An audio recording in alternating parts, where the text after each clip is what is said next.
Welcome to the second of 4 videos for the Fyre Starter class.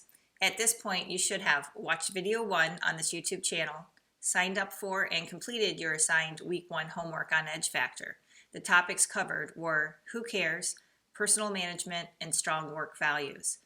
So you should have signed up for and completed the pre-test on Bonsai Financial. Don't forget to reach out to Renee or Gabriella at JFS for assistance with getting a job. I sent to you a Remind Me message with a 4-question survey regarding Cedar Point. If you haven't responded, please do so. Your Week 2 homework for Edge Factor covers the following topics: communication, interpersonal effectiveness, and work is a good thing. In Bonsai Financial, you will be completing the Life Scenarios section. This next interview is with Erin Dotson. She is the owner of Be Strong Uniforms in Norwalk. Well, thank you so much for being interviewed for our Fyre class. Would you like to introduce yourself, your name? Sure. I'm Erin Dotson. I own Be Strong Uniforms and Learning Center, and we specialize in medical wear. And our learning center does first aid, CPR kind of classes. I've lived in Norwalk my whole life and have been a business owner for a large part of that, and have been involved in the community in a lot of various ways to give back and continue to be involved in the growth and development. So, as you're hiring, you've seen good employees and what makes up a good employee, as well as possibly some mistakes they might have made. Could you give some tips or some pointers to these young people as they're starting possibly their first job? Sure. From an employment standpoint, it's important that you're doing something that is important to you for some reason or another. And I understand that sometimes that reason is to get a paycheck, but that doesn't change your work ethic. So if your design is just to get a paycheck, then it needs to be something that you can do with a bit of your heart, so that that paycheck is actually worth something to your boss as well as to yourself.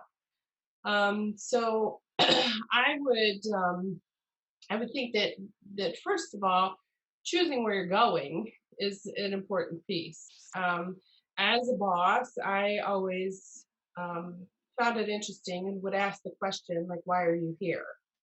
And I, in the past, had more of a specialized industry with geriatric care in the nursing home. And so understanding what a nursing home is and what you're going to have to do in those things coming into looking for a job is important.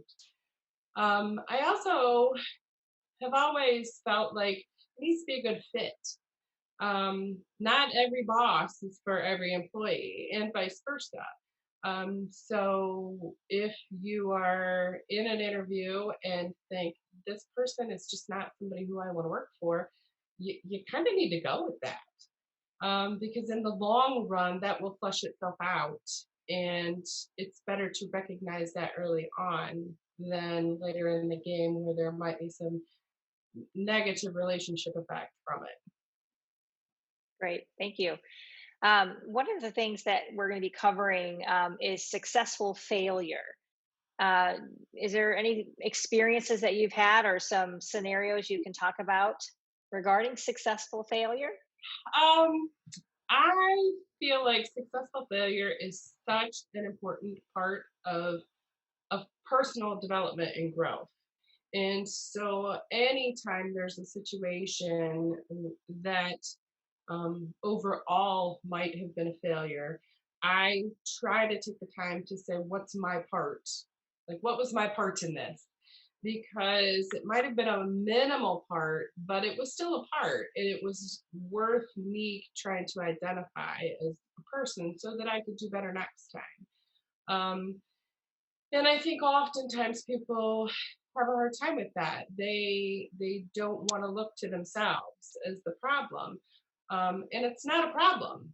I mean, a failure is an opportunity for growth, not necessarily a problem. And so if you want to grow You have to not blame the other employees, or not blame the boss, or not blame the work schedule, or not blame whatever. You have to look inside and say, this is my part.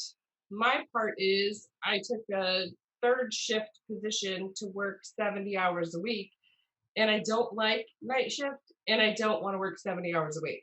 So therefore, I'm probably not a good employee for that position. And through the years, there have just been so many things that your hindsight tells you, gosh, I wish I would have handled that differently, because I would have been a better boss, or I would have been a better employee if I had looked at that a little more realistically from the beginning. Hmm. Great. So some of these students, 14, 15, 16 years old, and I do know they're going to have their first interviews. And because of COVID and everything going on, they might actually have a virtual interview. Interviewing a lot of people in the past, do you have any tips possibly for them if this is their first time? Well, I think that that you should allow yourself to be nervous. And if you have your own coping mechanisms for being nervous, you should try to employ them so that you are able to kind of control that a little bit. You should come prepared. You should have the knowledge. Like I said, with the nursing home, if I'm asking a question about why are you here, why do you want this job, if you're not even really sure what the job is, then it's hard to speak intelligently about what you really want to do. Um, I think that young folks come off either two ways. They come off as, yeah, I'm young, I'm impulsive, and I just want to do a good job, or I just need a job, or I'm young and positive, full of energy, and want to do a good job. And of course, the boss wants the positive, full of energy people, not the I'm impulsive, just need a paycheck people. Okay, great. We expect young people to be inexperienced. I mean, of course. And especially if it's your first job, you don't even have anything to draw off of. Inexperienced isn't bad. Sometimes inexperience is just not having 20 years worth of bad habits.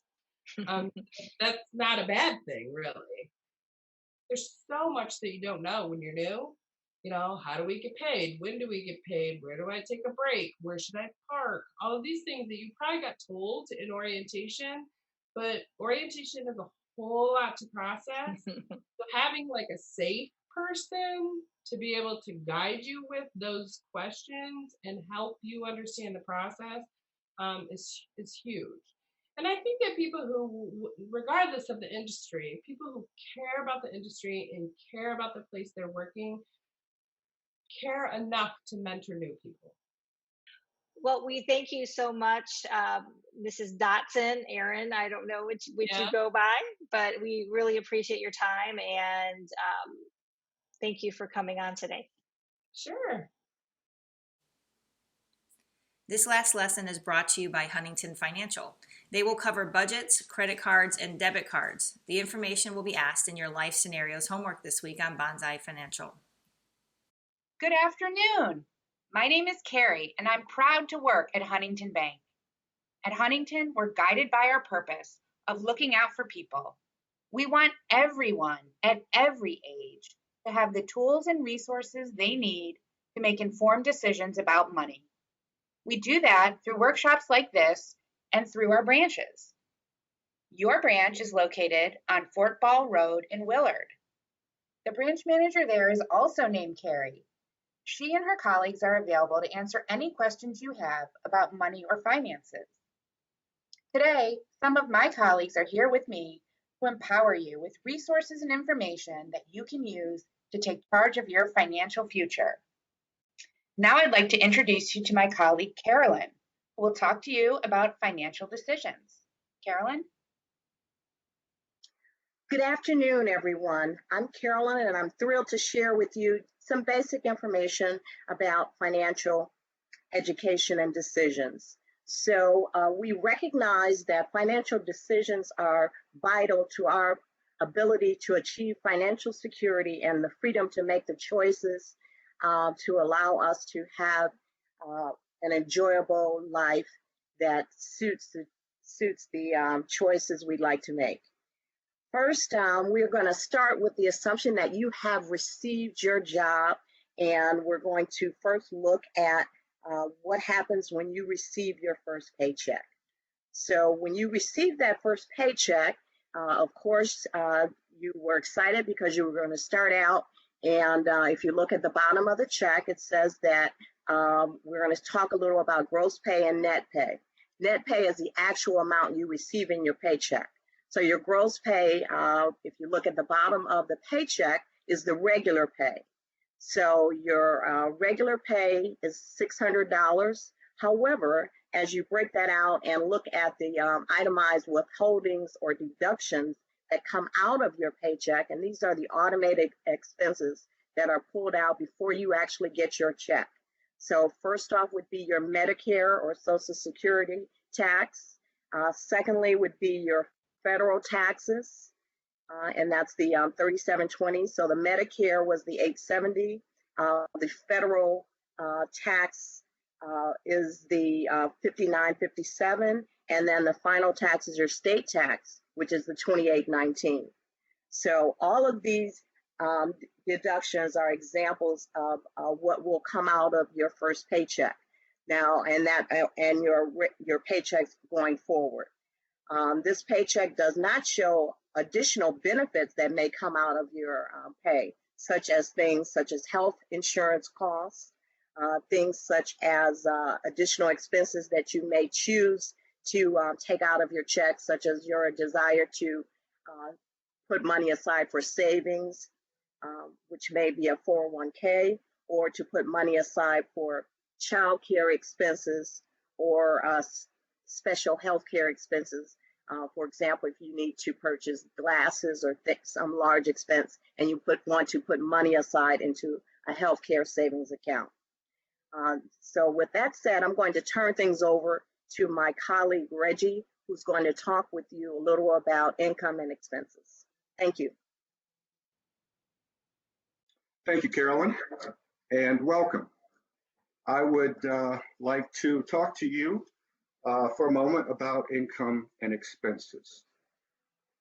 But before we do that, let's talk about what income is. Income is money that you receive from working a job. What are some other ways to receive income other than through your job? Well, you could still get an allowance, or you could mow grass, you could babysit. Those are all other forms of income. And what are those expenses? That is money you pay out of your bills or debts that are owed. What examples of expenses? Rent, food, cell phone bill, things of that nature. So we'll go to the next slide, and we are going to talk about a budget. A budget helps you make sure your income matches and does not exceed your expenses. A budget helps you decide how much money can be spent and how to spend it. Basically, a budget is a spending plan to help you manage your money. And I've always stated that budgeting is a little like dieting. They're both easy to start and they're both hard to finish. So don't get discouraged and stay focused and manage your budget as well as you can. So what are some things that you can do to make sure that you are spending wisely and not overspending and putting yourself into financial trouble? I will pause there and you guys can discuss that. And then we will go to things to consider when creating a budget. And the first thing we would consider would be income. How much money do you have coming in? From where? Expenses. How much money do you have going out? To where? Cash flow, the relationship between your income and your expenses. Fixed. These are expenses that do not change from month to month. Typically, they're like rent, mortgages, car loan notes, things of that nature. Flexible, expenses that do change from month to month. Sometimes they can change quite a bit. groceries, gas, going out to dinner, entertainment. Those are all things that are considered flexible, and they can really do some damage to your income if you don't control those. So the same methods used for controlling spending in order to track your money can also be used when budgeting to save your money. That is setting goals and writing them down on paper. And it's very important to write those on paper or use an electronic version. Also, where you save on money during your budgeting, you should put a little amount away here and there and make a rule not to touch it unless it is an emergency. It is suggested to have an emergency fund of at least $1,000 to pad for emergencies. The guidance is for adults, but it doesn't hurt to start practicing this habit now. Also, know your options. Are you working? Is there a 401k option? What options does your financial institution offer, etc.? Repayment of loans?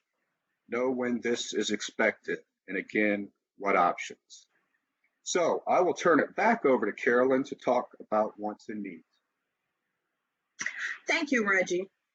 So when we talk about wants and needs, we need to start with what is the difference between a need and a want. A need is something that you cannot live without. Examples of that would be, of course, water, food, shelter, clothes, medical care. I'm sure you can think of other things that are, definitely needs in our lives. A want is something you would like but can live without. So, for example, designer clothing, our cell phones. I know you feel that you can't live without them, but we actually could. Video games, jewelry, things such as movie tickets.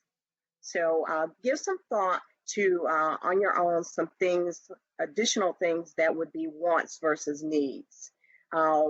When you evaluate wants and needs, what you want to keep in mind is that the goal is that you want to make sure that you have money set aside that you can use in the future. So in order to do that, there is a need for us to evaluate kind of what things we can take out of our lives, which of course would be the wants, and that you may be able to eliminate to allow you to put money aside going forward for future emergencies or for special events. A budget can also help you with saving money. So with that said, I'm going to turn things over to Marisa, who's going to talk with you a little about how you can actually go about purchasing some of those needs and wants. Marisa? Thank you, Carolyn. So now we need to know how you can pay for these things. Carolyn had a great overview of the different things of needs and wants. So there is various different ways that you can pay for things. And those ways include coins, they include cash, they include our debit cards, they include credit cards. They also include writing a personal check. You can also go to a store or various different places and get a money order, or you can transfer funds electronically. All these different ways can be used to pay for the different things that you need and want. With that being said, I am going to go ahead and turn it into what's the differences between a checking and saving account. So where do you go and put your money at? There's two different options at a banking institution that you can put your money. You have a checking account and you have a savings account. A checking account is a place where you can go in and deposit your money, or if you have your paycheck that Carolyn mentioned, you can have that direct deposited into your checking account. And then you have a savings account. A savings account is where you can tuck away extra money and you can earn interest over time. However, you just have to be very cautious when you go to pay your different things of those needs and wants, where you pull that money from, so that you stay within your budget and you look at your different accounts as you continue to go through them. With that being said, I'm going to turn it over to Lisa to talk to you about what is debit. Thank you, Marisa. Yes, what is a debit? So a debit occurs when money is removed from your account. And the way you can remove money from your account is by using a debit card. So for instance, if you go to the store, like say you go to the grocery store, and at the checkout line, there is a card reader machine, and you can actually pay for your goods by inserting your card into the card reader. And that's by using your debit card. And this plastic card is linked to your bank account, and it allows you to pay for your goods. You can go to the gas station with this card. You can go to the ATM and withdraw cash. So when you use a debit card, the money is deducted, or in other words, it's subtracted immediately from your account. Now let's take a look at some examples of what we can do when we're using a credit card. On the next slide. So let's say you have $350 in your checking account and you want to buy a pair of new jeans. The jeans cost $30. So you use your debit card to pay for your jeans. And then, well, that will leave you with $320 because $30 is going to be subtracted, in other words, deducted from your checking account to pay for those jeans. Now, let's say using the same debit card and the same pair of jeans, but this time you don't have $350 in your checking account. You only have $25. Are you able to pay for those jeans? No, because you don't have enough money in your account. So now we're going to talk with Beretta, and he's going to talk to you about credit and credit cards. Hi, thank you, Lisa. This is Fyre, and we're going to talk about what is a credit. You heard about what a debit is, so now let's talk about what credit is. A credit is basically a loan. When you pay using credit, you are borrowing money that needs to be paid back at a later date. A credit card is a plastic card that lets you buy now and pay later. The card also has a limit on how much you can charge or spend. Each month, you receive a credit card statement. If it's a record of your purchases and how much you owe. If you don't pay the money back on time, you have to pay it back with interest. For example, let's say that October, you receive your credit card statement and it shows you owe $250. The money is due by November 15th. If you can, you should pay back the full $250 on time. If you can only pay back, let's say $100, then you would owe $150 plus the interest. So with that being said, we're going to transition to the next slide. We're going to talk about what is the difference between a debit card and a credit card. A debit is money taken out of your bank account. When paying with a debit card, you are using your money for payment for either an item or service that you're purchasing. Credit is a loan. When you pay using a credit card, you are borrowing money from the bank. Borrowing money from the bank, that's really important because you are entering into an agreement that you will pay back the money at a later date. When making purchases using your debit cards, some retailers may process the transaction using a debit card as a debit or a credit. So you do have that option with a debit card.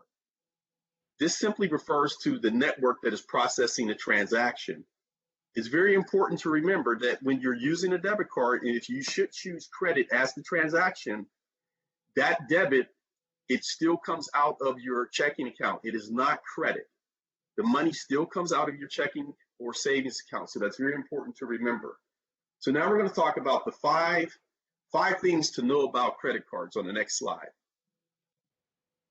1, a credit card is not free money. It must be repaid by the due date. 2, late fees will be charged if you miss and or are late with credit card payments. It's important to know that if you're late, you will pay an additional late fee plus the amount due with interest. That's very key. Number 3, interest is charged to the balance or money borrowed using a credit card. Interest is considered the cost of borrowing money. Just think of it that way. Number 4, never spend more than you can afford to pay back. That is called a credit limit. Never spend more than you can afford to pay back is really important, and here's some examples of why. If someone has a credit card, that person has a credit limit to how much credit he or she is available to use. If the limit is based on your credit worthiness, that person is or how likely someone will be able to pay back the loan. So think of it this way, your credit worthiness. If I trust you and I look at and I know that you're going to pay back your debt on time, I'm more inclined to give you the credit. Reliability comes back on your part, letting me know that you will pay me back on time based on the terms of the loan. So it's very important that when you're paying your bills or you're paying your credit cards, you pay them on time to build your credit worthiness or your trustworthiness. And then we're talking about number 5, bad spending decisions can negatively affect your credit score. A bad spending decision can negatively affect your credit score. So it's important to make sure that you're not just spending, you're not buying things that are pointless. You're not just wasting the money, because at some point in time, it is credit and it will come back to bite you. You will have to pay it back, as we talked about, at a later date. So it's very important. So now that we talked about the 5 things you must know about credit, we're going to talk to you a little more about credit scores, and Marissa is going to talk to you about that. Thank you, Beretta, and a great job on the overview of what credit and credit cards are. Here you are looking at a credit score range, and your credit score, think about it kind of like your test score. Obviously, you want a higher test score because that means it's better for you. So we have various different rankings that reflect your credit score. And your credit score, as Beretta commented, is based off of those decisions you make when you go to spend, but it's not that, it's just how you go to pay those things back.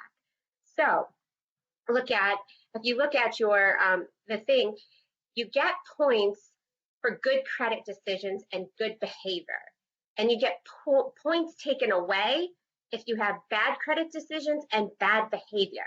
So yet he mentioned paying those bills online, paying those bills on time, and then also paying those bills off completely. So if you go and put something on your credit card, you pay it off, or you're paying your car payment, you pay it on time, and you're making those payments in a diligent way. Your credit scores range from anywhere from 300 to 850. And obviously, the higher, the better. And when you look at those credit scores, you say, oh, can I go get a loan, or can I go get a mortgage, or can I go get a car? Those institutions that are going to lend to you or give you a loan are going to pull your credit scores to see what they are. And that determines if you're going to be able to get those loans. And that kind of gives you that credit risk. So how do you get to a higher credit score? You just got to make sure you're paying your bills on time and you're building that credit worthiness that Beretta mentioned. So here's a good thing to think about and to take home. If you were a bank, or if you were a car place or some of that nature, would you loan somebody money that was unreliable? Probably not. And then if you thought about it, you probably wouldn't get your money back, because if they're unreliable and they don't pay their bills on time. So those are all things that people consider when they go to loan you. And that also affects how your credit score comes out. Just remember these things as takeaways as your credit score. The higher the credit score, the better off you are. The lower the credit score, the more difficult it is to get a loan. The biggest takeaway is to really understand that your credit score has a huge effect on how you get those loans or those various different things in your life that you want to get. And so it's very important that you stay on top of managing your credit score. With that being said, I'm going to go ahead and turn it back over to Terry, because we have concluded our presentation. Terry? Thank you so much, Marissa, and thanks so much to all of you for attending with us today. I hope today's presentation was helpful and that you learned at least one new thing today. Remember, you can always stop by your local Huntington branch, or really any bank, if you have questions about money. We're always happy to help. Have a great day. Thank you for watching the second video. See you next week.